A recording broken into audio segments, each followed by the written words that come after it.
Welcome back to another week of the LCS stock market where the guys will buy, not win, some team stock. Let's take a look at the team stock value and their trajectory week over week so far to get a sense of the landscape of the stock market itself. No surprise that Cloud9 continues to climb up the table, up over 700 at this point in terms of a price point.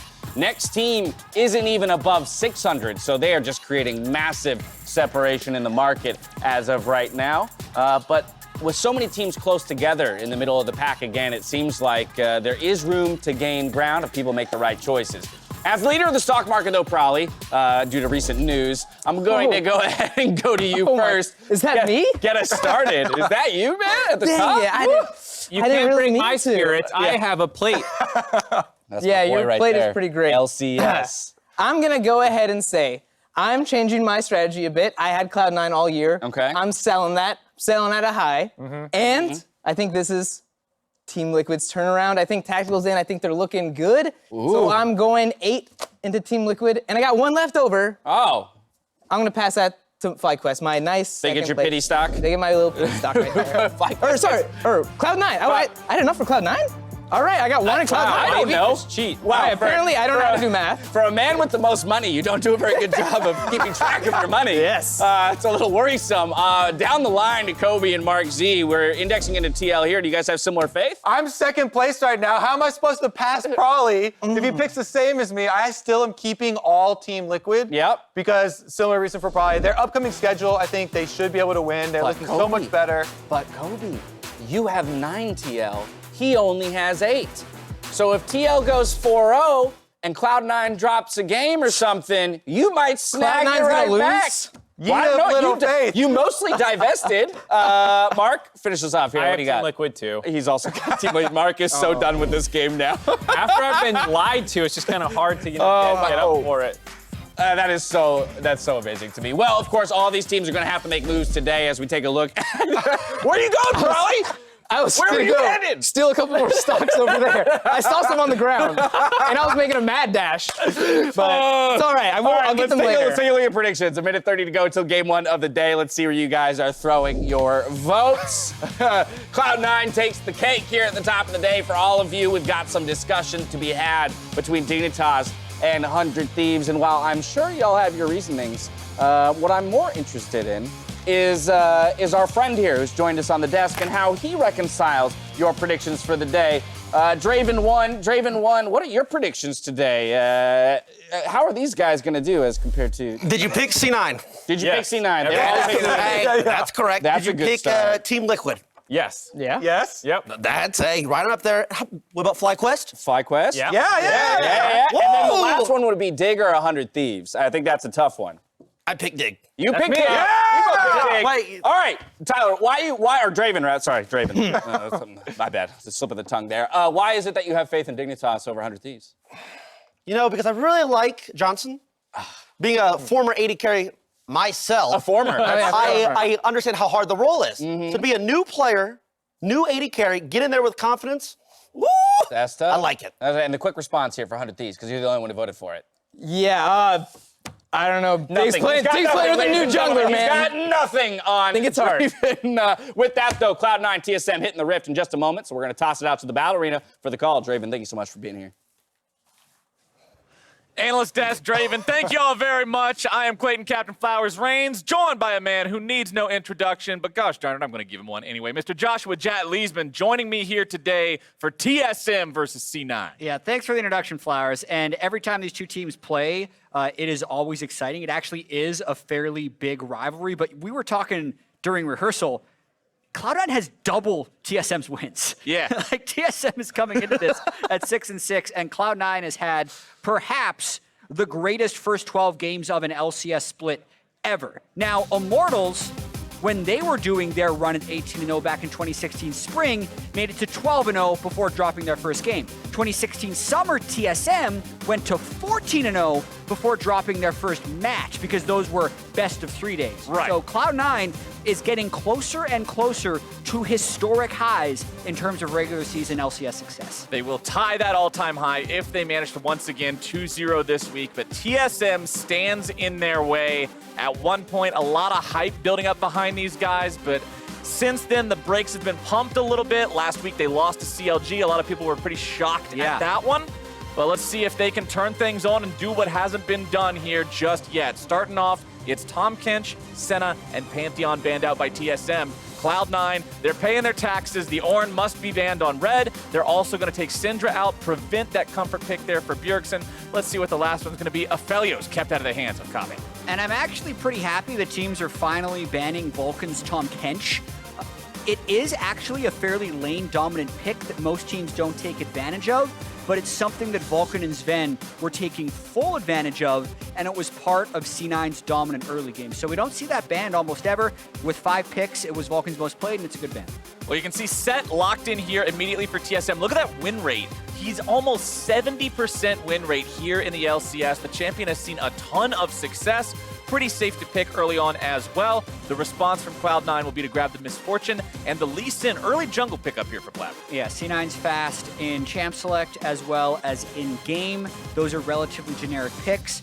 But also, one thing I'll point out here, as we see the Janna hover, I'll get to that if it ends up getting locked in. But I'm going to skip right over that for now. It does look like TSM is looking like slightly more comfortable picks. They've definitely been a team that has been almost over-experimenting. The fact that Broken Blade has played 11 unique champions in 12 games is kind of absurd in LCS. Yeah. But the Xayah Rakan is bread and butter for this team. The most played for Kobbe and Biofrost at 4 each, now 5. And one, if we're talking about bread and butter, one of the most basic counters to Rakan is Leona. When he goes in, she's pretty adept at shutting him down and just being a better straight-up fighter than he is. Champion also provides a lot of lockdown, so Misfortune can get off some really powerful ults if they're caught up in the CC chain. It's kill lane if you're playing it properly, just with the CC chain. Famous LCK support called Gorilla, who's had many notable Worlds runs, once said this matchup is determined by who has the better fingers. Because actually, you gotta be really quick as Leona to land CC is the way Rakan comes in. Some people once thought it was a counter matchup, but it definitely can go both ways. Let's see how the bans are going to come through now. Remember, it is both bottom lanes locked in now, and what we're assuming is top lane for TSM and the jungle for Cloud9. So mid lane focus could continue to come out here, but it looks like Gangplank will be target banned away from Licorice. Gragas also going to be banned away from Dardoch here by Cloud9. And we don't know if that Sett is a jungler, which makes these bans a little bit more blind by Cloud9. So yes, they did ban Gragas and Sejuani, but that has been a pattern of TSM drafts kind of throughout the whole year, where they'll lock a very early pick like a Qiyana or a Sett, and then Broken Blade or Dardoch or even Bjergsen will play it. So TSM, we're going to start to see their team composition come together really as it ends, which means Cloud9 has basically been having to draft into blind matchups. Cloud9 seems to be comfortable with the idea of if he is the jungler, they want to ban out if he's not. TSM going to put 2 bans towards that top side, keeping Licorice off yet another one of those blind pickable top laners. They know their opponents have both solo lanes left to pick. They probably want to give Nisqy advantage if they can, so make it harder for Licorice to blind pick. Makes sense. What'll it be, though, here for C9? Or, hey, maybe if you want to give Licorice the counter pick, it's easy enough to put Nisqy on this champion. We've seen him perform on plenty of times. I actually like that C9 is locking in their mid laner here, only just to keep TSM honest. Sure, there's a lot of signaling that Sett is definitely top lane based on the top lane bans of the Gangplank and Aatrox, but Cloud9 can get some value here, blind pricking Zoe, knowing that they've already banned the Syndra themselves, which has been Bjergsen's most successful champion, and waiting until they can have full information before drafting Licorice's top lane champion. Okay, there you go. It's Bjergsen on Zilean, which is a champion we've seen him have some pop-off games on in the past. Jarvan picked up as well. It means Dardoch will be on the Jarvan there in the jungle. That means Sett is definitely in the top lane. And the pick for Cloud9 is Shen to deal with him. So that's an interesting one that we really haven't seen that much of. Oftentimes you do see an Aatrox into Sett, or even a Kale, which is something that TSM tried last week. The Shen is something that actually has kind of sneaky scaling, but does have to play weak side for the early portions of the game. So let's look for C9's early game and how much Blaber can influence the mid and bottom half of the map, because it does seem like Licorice is being on the defensive with this Shen pick. I'm going to be watching very closely Bjergsen's ultimate timings and placement and the decision-making around them. That's the entire reason you draft this champion. Bjergsen has, as I've already said in the past, showcased an ability to have a really good understanding of when somebody's in danger and when they're not, and how to get those ults off successfully. And him being able to save somebody from a Sleepy Trouble Bubble or a Leona CC chain is the difference between winning and losing these fights against a team that has honestly just been on another level of coordination compared to all their opponents in this. Yeah, Bjergsen has played the Zilean once this split. It was in a loss earlier on in the season towards TSM. All time in his career, according to Games of Legends, he's played it 25 times at a 76% win rate. It's actually one of his highest win rate champions of all time. So usually pulls it out on the right situations. It'll be fun to see how he uses it this game, as you mentioned. But you've gotta go into every Cloud9 game if you're the team that's not Cloud9, just with some sort of a really hard forged plan. Yeah. Because it's very obvious just going in and winging it and hoping for the best won't work. Cloud9 always seem like they have everything planned out. We've seen this team make coordinated, aggressive moves, not just winning because they're better than their opponents, but because they're thinking 2 or 3 steps ahead. Yeah. Dueling chants coming out of the audience right now. I love it.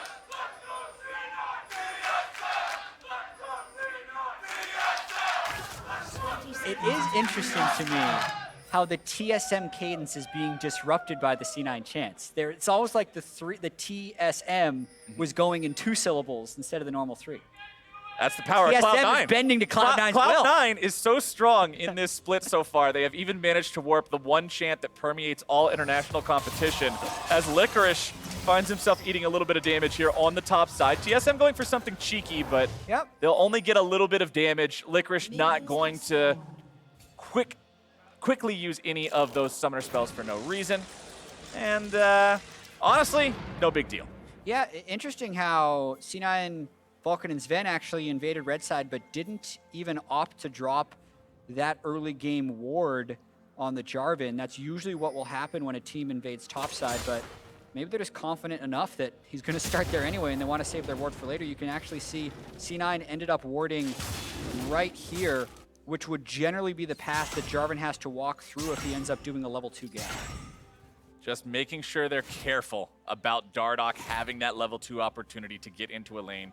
Jarvan, a champion that's very adept at just needing those 2 levels to make something happen early on. But if it's just getting himself a flash, Broken Blade with a cheeky face breaker there to grab a little bit of damage onto Licorice. Shen, as you said, Licorice will be playing off the back foot for most of this lane. Yeah. Most likely, that's pretty much the story of any melee matchup into Sett. He just tends to dominate them pretty heavily.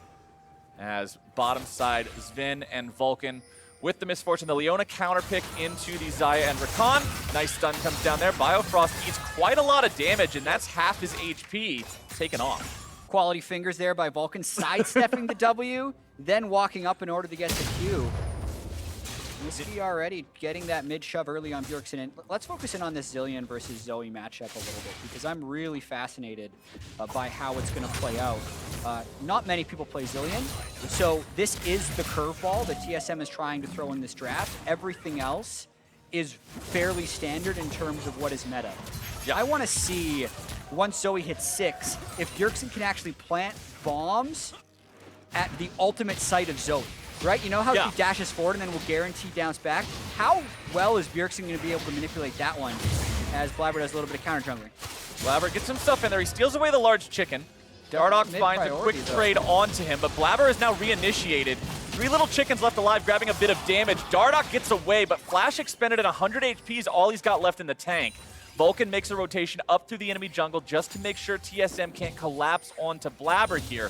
And I'll call that one a win for C9, getting the flash out of the TSM jungle. And Broken Blade had actually roamed all the way down from the top lane in case that fight did sprawl for longer. That may have been one of the reasons Cloud9 decided to move back. It doesn't cost Broken Blade much because he does have such control over that top side. Licorice just continues to farm up underneath the turret. He has that wave building up now because the wave collided into the turret. It has now been stacking up. It'll push back towards Broken Blade. He was aware of that.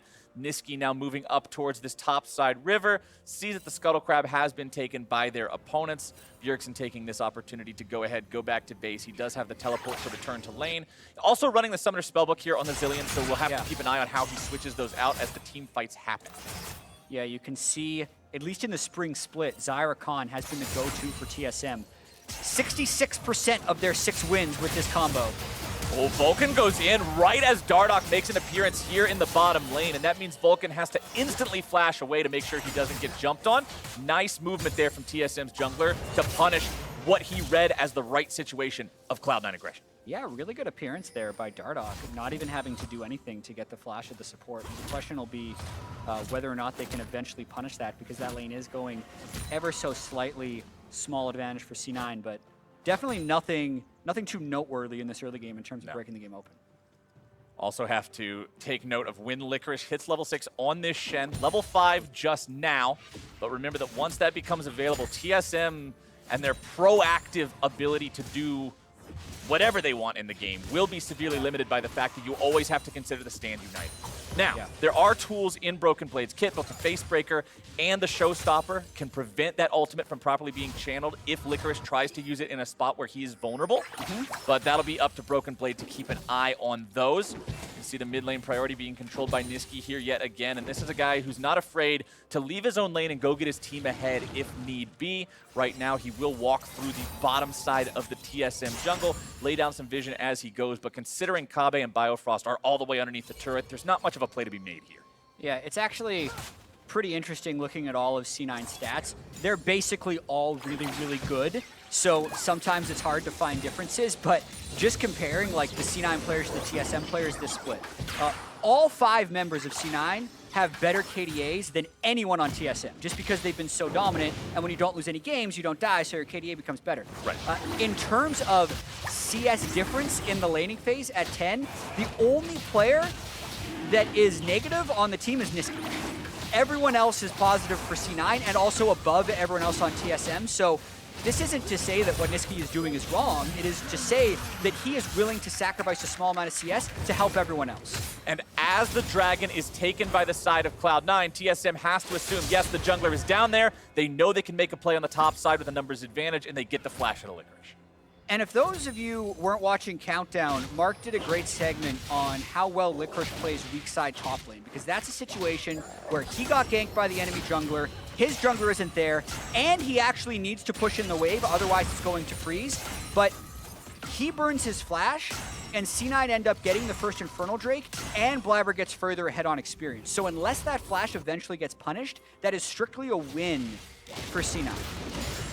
Gotta love a top laner who you can depend on him to carry, but also just say, hey, we're gonna need you to sit underneath the turret and just not do anything in this game. It's that versatility that makes you not just good at one type of League of Legends, but the ability to adapt to all sorts of different metas is why I have such high hope for this team, why I think a lot of people are getting excited about this team. They're able to not just be pigeonholed into one specific way of playing the game. This is a really early roam by Vulcan. Look at the Leona on the minimap. It's before the 8-minute swap. They might be considering a dive? It's a Sett, though, and that Leona still doesn't have his ultimate. All right, they're just taking blue buff. They're just trying to split up the jungle. I'm always going to approve a play that involves not diving Sett, because I think the vast majority of times diving Sett is really bad. Agreed. So See, the just saying. The ratio of failed dives that also include Sett is really, really high in the LCS. His grit shield is just so absurd, as well as just the ultimate being able to keep someone in turret aggro while also taking you to safety. Yeah, it's good not to dive him. But also, they ended up getting a nice invade. Bjergsen really relies on blue buff, especially on Zilean, who has very high mana cost. So pretty intentional here that Vulcan uses that roam timing to deny. It was actually a denial of Bjergsen's blue buff. And as we're talking about the good things about C9, I want to make sure that I bring up the fact that this game's still 0-0. Yeah. And despite the fact that you mentioned those very good laning stats for Cloud9, how they're all always off to a good start, TSM is the team that's up a few hundred gold now just because of turret plate advantages, because of farm advantages. This is the team that is currently winning just passively playing the game compared to their opponents. They're also looking to take this Rift Herald now. We'll see if Licorice or anybody else from C9 is able to stop it. Doesn't appear to be so, and that's Rift Herald picked up for the side of TSM. Yeah, and also, what's really important is it's Rift Herald picked up without losing your bot lane shove. Like, sometimes teams will over-prioritize Rift Herald, then you'll look down in the bottom lane, and you'll see their turret is low on plates. Notice how TSM's bot lane turret is completely healthy while they're able to get this Rift Herald. So, yeah, Captain Flowers, the first 9 minutes have been well played by TSM. Licorice tried to dash through Broken Blade there during the Haymaker, but the hitbox actually starts at the base of the champion, not the start of the rectangle as it appears, so he couldn't get behind him in time, still took a boatload of true damage. The trade ends up going pretty even, but you can see Broken Blade building himself up a 20 CS lead over his opponent there in that top side with this set. There's a reason it has a 70% win rate in LCS. Just so damn difficult to deal with this guy in a 1v1 situation because Vulcan and Zven now have the opportunity to push up this bottom lane, get it underneath the turret, maybe take some plate money for themselves. Nisqy goes over the wall. Okay. But the chicken is taken out there as Bjergsen will just farm up these minions. Nisqy won't get too much of an opportunity to pour too much damage onto him. Yeah, mid lane is currently experiencing what we call blue buff difference, where one mid laner gets to spam everything and the other one doesn't. Dardoch is able to make sure he secures his Raptors, so that blue buff difference ends up not mattering that much. And now TSM bringing the farm up top. This is a party. Broken Blade, he flashes into the face breaker, into the showstopper, and there you go. First blood for TSM. Dardoch summoning Shelly with 4 people here. They're going after the turret.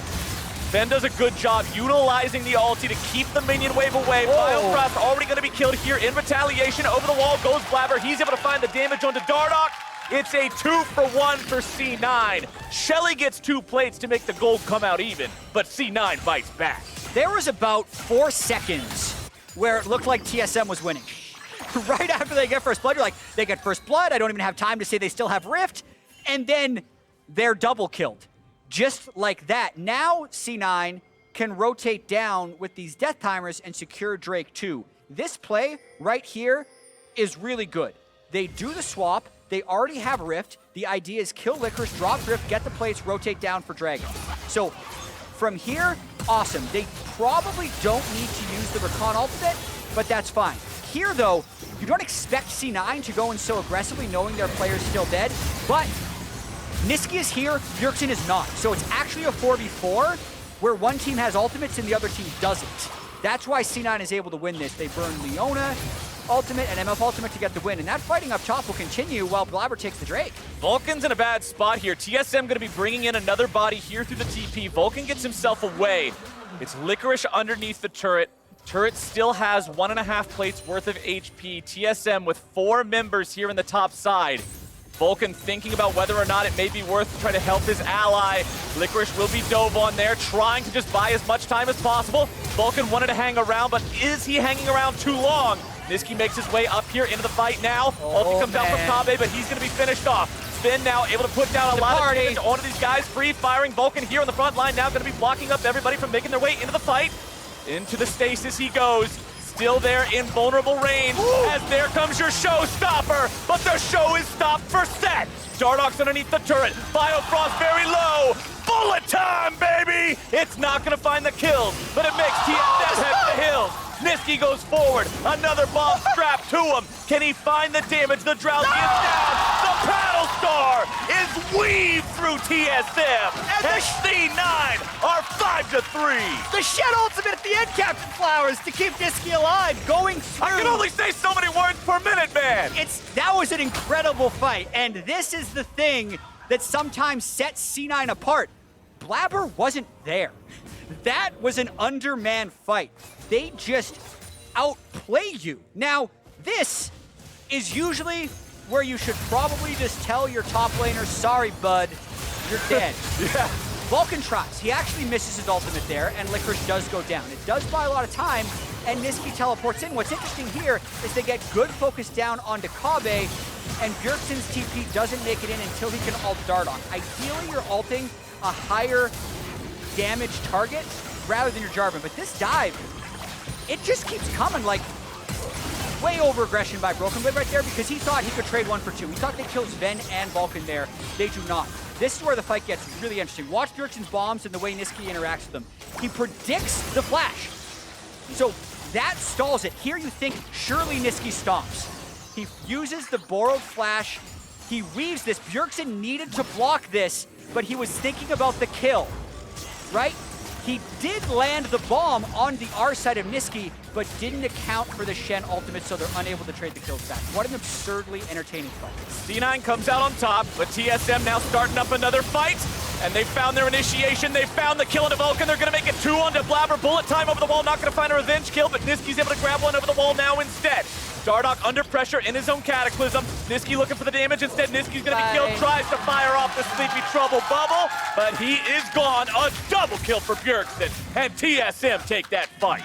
TSM will not go quietly into the sea, Captain Flowers. They're willing to fight for their spring split. Kills are 6 and 6. TSM is 6 and 6. They're trying to break this open in a positive way. This TSM looks They're going. much better than the team we saw lose to CLG. That must have been a wake-up call for them, as now it's a 3v1 play coming out again. Vulcan will move up. He will try to protect his top laner, and he will fail. Zven manages to join the fight. He puts some auto attacks into Broken Blade. 2 more will do it. There you go. Double taps him with that as Dardoch runs away through the brush. Bjergsen still maintaining his position up here on the top side. Biofrost has the opportunity to jump on Zven, but does not want to take it. They know Blaber is nearby. Not exactly what they want to be jumping into here. C9 even with TSM slightly behind. It's TSM with a gold lead at 15 minutes. Has any team had a gold lead over Cloud9 at 15 minutes so far this split? That's a great question for the stats team. I actually don't know, because we were looking at some stats earlier, Captain Flowers. C9 has almost a historically good first 15 minutes of the game, but everything we keep saying when we're talking about this C9 is I want to see them in close games. I want to see them when they are behind. So I am thrilled that we have a close competitive game now, 15 minutes in. Pay attention to where the gold is. We have 4 kills on Zven's Misfortune and 2 kills on Bjergsen's Zilean, but almost 7,000 gold Zven, and they are just punishing Licorice. He is flashless. They are going where the Shen ult can't help them, but C9 is answering on the other side of the map with the Rift Herald. This is going to be potentially a multi-turret trade even. Let's see if C9 continue to push for 2. TSM will withdraw 2 of their members from this bottom side. They know Kobbe's enough to push this down on his own. If Licorice tries to make a move onto him, they can leave one of those guys behind to help out. Shelly will fall there in the top side. Tier 2 turret down to 25%, but critically does not fall. Usually teams that give up the first 2 Drakes, which is something TSM has done a lot this split in trying to keep gold close or get an advantage, you want to fight over the 3rd. So right now, Ocean Drake up, Bjergsen has a good amount of power right here. Let's see them fight. Nisqy goes for some early damage before the fight begins. Vulcan's going to be the man on the front line here yet again. That's normally where he wants to be. Bullet time coming out, but into the back line goes Broken Blade with the showstopper. So much CC, so much damage. TSM will crush Cloud9 into the dirt. A triple kill for Kobbe. And he's gonna have the Zilean to keep him alive in the late game. That's the fight they needed to break this game open. This game's so fast, Captain Flowers, I didn't quite see the setup for that, but it did look like they were able to find multiple C9 carries within that Jarvan and Rakan engage. Let's take another look. So there's no vision set up for C9. They're trying to walk in to get vision, and that's when Dardoch goes in. So once he's in, Vulcan says, all right, I need to frontline and tank, but he misses the engage on a Kobbe and ends up really not doing anything because he hits the cleanse Xayah, and then the combo, Dardoch, Sett, Rakan, Zilean bombs. It's just a stun lock on 4 people of C9. C9 needs to spread, but they didn't know where TSM was coming from and have what ends up being a sloppy move towards Drake. that propels TSM into the lead. We've been talking a lot about soup this split, my friend, and Jarvan just poured himself a big old bowl, and they threw some damage in there. They seasoned it with some AoE. They popped some ultis. Man, that was delicious if you're a TSM fan, but if you're Cloud9, that's some indigestion just waiting to happen. This team is now in a spot that we have not seen them in. Not only are they in a close game in the 15 to 20 minute mark, they are in a game that they are dangerously close to starting to slip away from in the 15 to 20 minute mark, as their opponents have showcased the ability to do what very few have been able to do. None have been able to do so far in out-team fighting them. Exactly, that's what we just saw right there. They're going for Bjerg. Bjergsen will eat the Sleepy Trouble bubble. The CC comes down, the stun goes through, but the ulti is there in time. You're talking about fast fingers, Bjergsen? He knows exactly where the R key is, my friend, and he is not going to allow them to get the better of him. How quickly can you self-target R? You're just praying there's a stun lock window that doesn't get you on, and he's able to do that. Gosh, I don't even know where the missed stun was in that burst combo for Bjergsen to live. And yeah, Captain Flowers. 0 ping's a hell of a drug. 2,500 goal lead here for TSM. Licorice's Shen has not looked effective. TSM has relentlessly attacked it. But I think the more important thing in all of this, if you're looking towards TSM, is that they have relentlessly attacked it while Bjergsen hasn't fallen behind in it. Because I think something that's happened in too many of TSM's losses is they will send 4 people to a turret, they will not dive, they will go back, and they will be down 500 gold more. What's happening this game is when they go. And they're not having that level of hesitation that we've seen in so many of their defeats this split. And the fact that you have an 80 carry with a free aggro drop in Xayah, the fact that you have a mid laner with a targetable Guardian Angel to any ally in Zilean, this team is so hard to actually catch out of place and punish, as we saw with the attempted dive onto Bjergsen in the mid lane. It bodes that much better for this team to prevent Cloud9 from being able to catch them off guard as the game moves forward. Kobbe just now completing that second major crit item, having the Infinity Edge and the Essence Reaver together means this guy will be doing so much damage in these team fights. And there's the nice stun by Bjergsen. You can see he wins that trade every time Nisqy goes for something aggressive by double bobbing the site that Nisqy presses R from. But as we're saying that, Zven walked into a ward, and the side lanes are getting pressured so much by TSM in this game. Flowers, like, look at the position of that bot lane wave. Let me actually make the minimap bigger. Look at the position of that bot lane wave pushed up here. Look at where Zven has to catch this wave. That allows the rest of TSM to move in here and get vision control. And it's just making it riskier and riskier for C9 to defend this only once fell mid lane tier 1 turret. What I want to see here from Cloud9 is utilizing this Zoe and this Lee Sin. Try to find yourself a pick opportunity as TSM pushes up and takes more of these turrets. Kobbe eats the damage. Tier 1 mid in some trouble.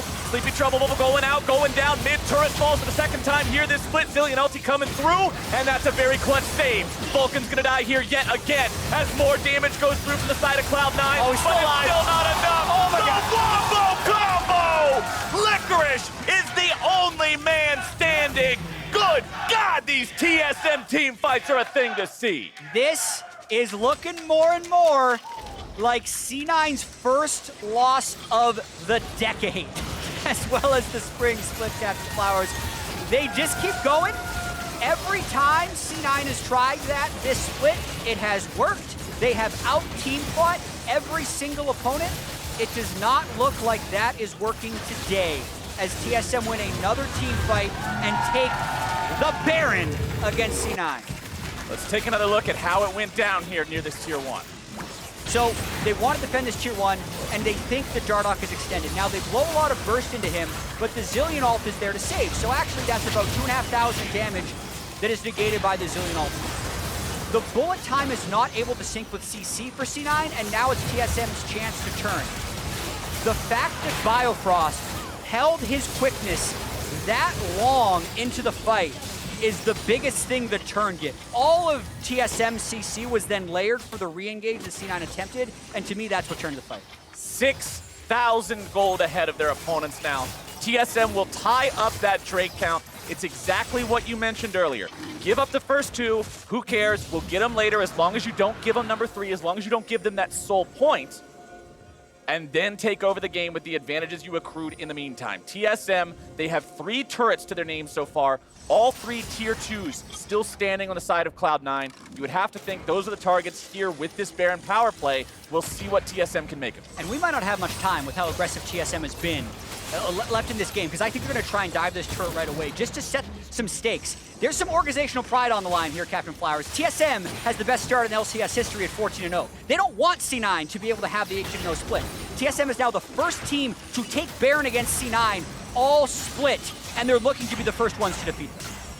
A team that has fallen from grace since their years of domination, fighting for one of those titles they established a while back, one of those streaks that they were able to have running for so very long. We'll see if they can stop that Cloud9 war machine. It's looking good.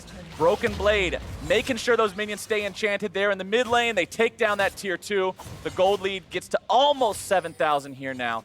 Baron still with 60 seconds left to go. Don't want to say must win for TSM, but this week, when you looked at it on the calendar, was a huge test. They play C9 today, and they play FlyQuest as well, the top 2 teams in the LCS. They need to win these games, and they need to make this Baron count. Well, here it goes. Vulcan and the rest of Cloud9 are deciding they're going to fight here at the tier 3 turret. Nisqy's in trouble, and with your mid laner already down, it's never a good sign. Dardoch has fallen on the side of TSM. It is a 4v4. Cloud9 contemplating, do they want to continue fighting here or just let the inhibitor go? Looks like letting that inhibitor fall is the choice, and it's an even trade. So 1 for 1, but the inhibitor goes over to TSM. They'll take it. That's now a 14-stack Medjai's on Bjergsen and a 3-item Kobbe. So they're confident they're going to be powered up for the next fight. I think the biggest things to look for in the upcoming fights is just Bjergsen's health bar. He's 509. He's the guy that can save others the same way that TSM has been attacking Licorice to prevent Stand United. C9 need to attack Bjergsen to prevent the Chrono Break. There's no cleanse, there's no QSS, there's no Mikhails. If somehow Vulcan or Licorice's Shen or Blaber's Lee can get an engage onto Bjergsen, I think that's the only way C9 comes back here. But it must be flawless. Even a fraction of a second that you give him to cast his R. Spells have a 0.25 second cast time in League of Legends. And if you're given that quarter of a second, the plan fails, Bjergsen gets his revive, and we've seen what happens time and time again this game. Yeah. Cloud9 is running out of chances here. 7,000 gold down. They still have 2 inhibitor turrets remaining they could attempt to defend. A tier 2 as well, but the fight is going to be started now by Dardoch and the rest of TSM. Solar Flare's not going to find much. Zven's on the front line. That's not the guy you can afford to lose here early on in the fight. The bullet time goes through, but Zven's going to be killed here and now. Over the wall goes Dardoch. He's sleepy, he's in trouble, but he's resurrected. Bjergsen is right there, ready to go. Nisqy's got the bomb on his head. Safeguard's not enough. C9 carries down. Bjergsen now dominating. Without the Baron, they look to end this game. It's 5v3 on the Nexus turrets. It's Cloud9 having to defend their Nexus. They cannot do it. Nexus turret number 1 falls. Nexus turret number 2 under pressure. Blaber goes in, but he cannot defend. If it bleeds, you can kill it. And Cloud9 are defeated by TSM. Right when TSM needed it most, they pull out the victory against the previously undefeated and what looked to be unbeatable Cloud9. And there have been a ton of questions, valid questions, about TSM this split, Captain Flowers. They have looked bad at times. Yeah. They have looked awful. Just last week, they lost to CLG. They lost to the last place team last week, as you say. But here today, I think that experimentation that they have been doing in their champion select found a level of stability. They went back to the Xayah, their most successful duo. They now move to 5-0 on the split with that. And the one curveball they threw was Bjergsen's Zilean, one of his best champions of all time when he plays it. And they made it look good. There's a reason he's got that 75% win rate on this champion. What a showing from him and all of TSM. After the break, pastry time, we'll talk with the Zilean god himself about how they took down Cloud9. You do not want to miss it. Stay right there.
Welcome back to the LCS and the State Farm Analyst Desk. The perfect split is not to be, gentlemen. Nope, it's over. 18-0, dreams are no It was longer. after the mid turret fell. I know. Everything is just. That was after the there's no sign. point. We should have known it You're was crediting coming. Dignitas for Yeah, really. actually, Dignitas started They blew up this. their mental. No. TSM taking That was down what it our was. 12-0 Cloud9, defending their own record in the LCS for best start themselves, but preventing the 13-0 run. People were memeing on them for focusing too much and only on the early game, but they took it right to Cloud9, and it was so exciting. I actually want to watch it again. We are going to watch it again, watch it. and I Pull it, cannot. pull No, it. hold on. Here's the thing. We're very excited, but I think it's important we hear from one of the players that was on the Rift himself first. So we're going to go out to Pacer Time and Bjergsen to get his thoughts before coming back and breaking it down.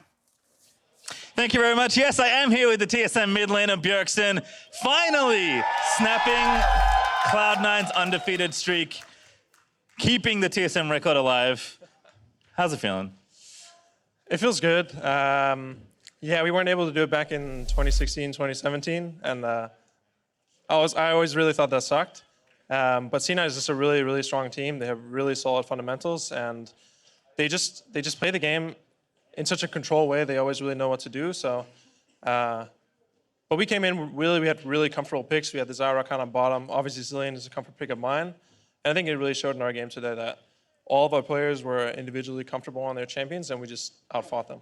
And it felt like, even though it was a draft where it was a lot of comfort picks, the way the team was playing felt like almost completely different from what we've seen in previous weeks. Was the decision to just be relentlessly aggressive was something that the team was trying to do this week?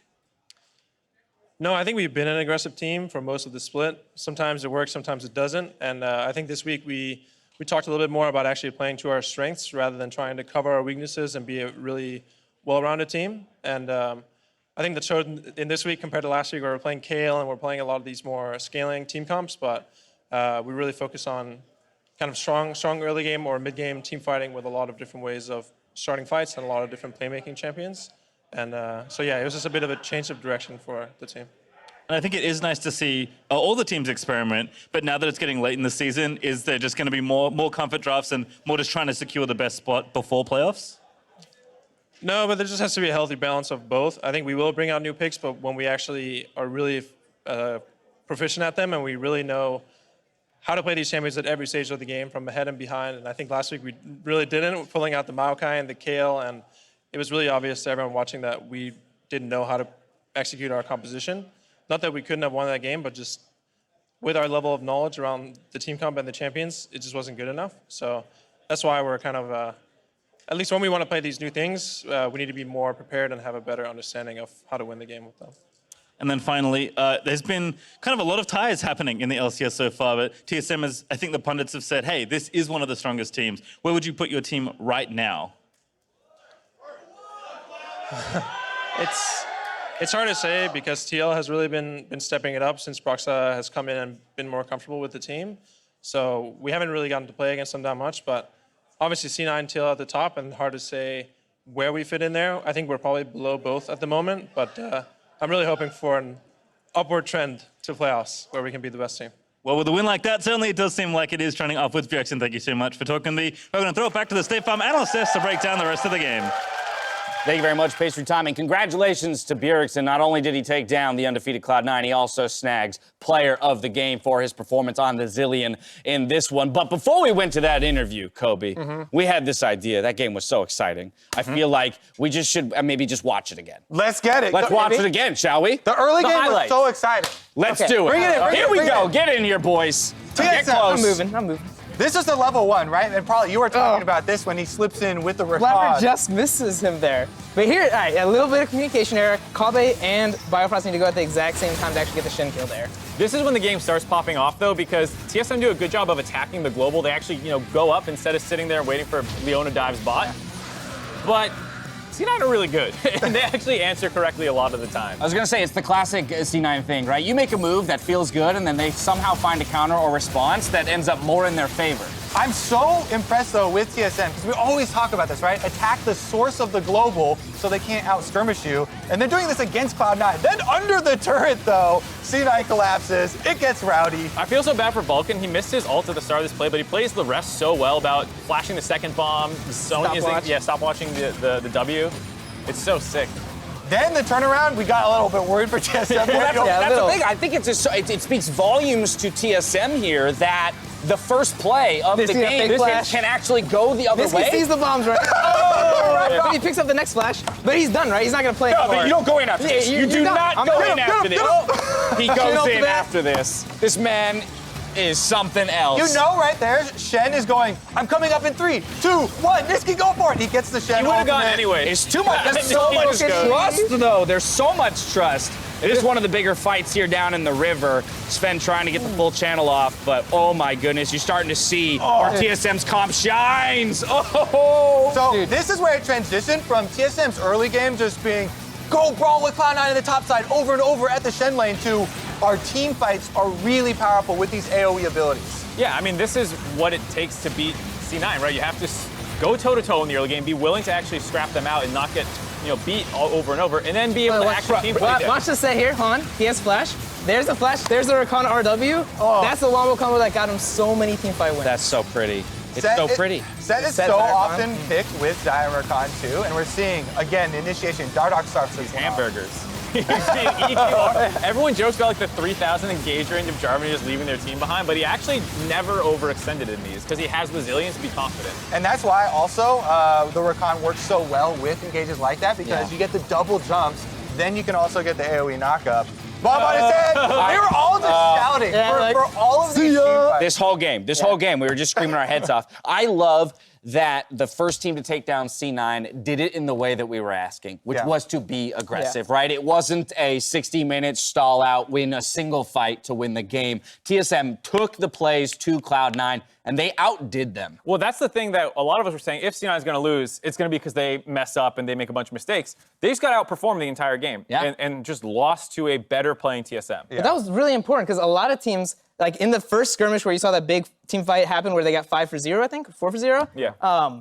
Right when C9 was coming into the river, I'd see a lot of teams see that Vulcan, Leona, and be like, all right, peace, I'm leaving. But straight up, Dardoch goes up and whacks him a couple of times, and then Xayah's like, I'm hitting you too. And then all of them kind of collapse, and that's how the fight starts. Is they didn't get flexed out. They actually fought them. Exactly. A lot of the teams we've talked to after playing Cloud9 too mention lack of confidence, lack of playmaking being a big deal. Yeah. TSM not lacking any confidence for this whole game. They just continue to attack. That's why I think it's even more impressive that first play went 2 for 1 in favor of Cloud9, and TSM was like, that's all right. It was the right play. Let's do it again. Recycle, repeat. We had also cited draft as an important thing for TSM. The Zilean showing up in the mid lane along with the Xayah for some late game scaling. It was really beautifully crafted comp and well executed at that. I like this format. This version of the analyst desk is We nice. bring it in. This is how we watch Feels the game. good. Mark, come back here. Put your crown on. He's so upset about the Put your crown on, They took it from and me. you sit here with us, They all took it right? from me. Thank you very much. As we go to break, we saw a little Reddit thread about pentakill. Well, your friends at the LCS are bringing together a pentakill reunion and did one better with the collab of the century. Here it is, ladies and gentlemen. Amelie! Look at that cowbell.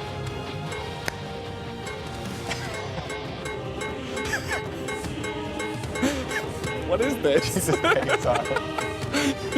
All right, she's crushing it. She's owning that stage. Farm up top. This is a party. Broken Blade. He flashes into the Facebreaker, into the Showstopper, and there you go. Can he find the damage? The Drought is down. The Battle Star is weaved through TSM. I'm killing him. Sorry. I'm back, guys. Stop. Go. Yeah. Nice, guys. Nice.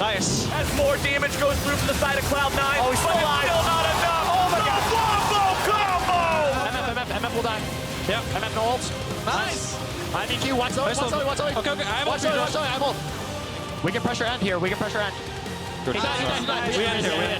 No. Focus. Slow down. Fucking end again. That's not. I'm ulting.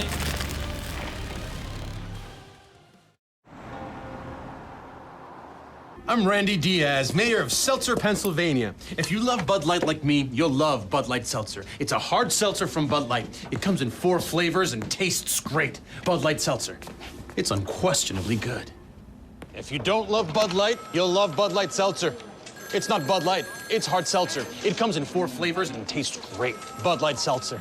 It's unquestionably good. Questions? Call us now.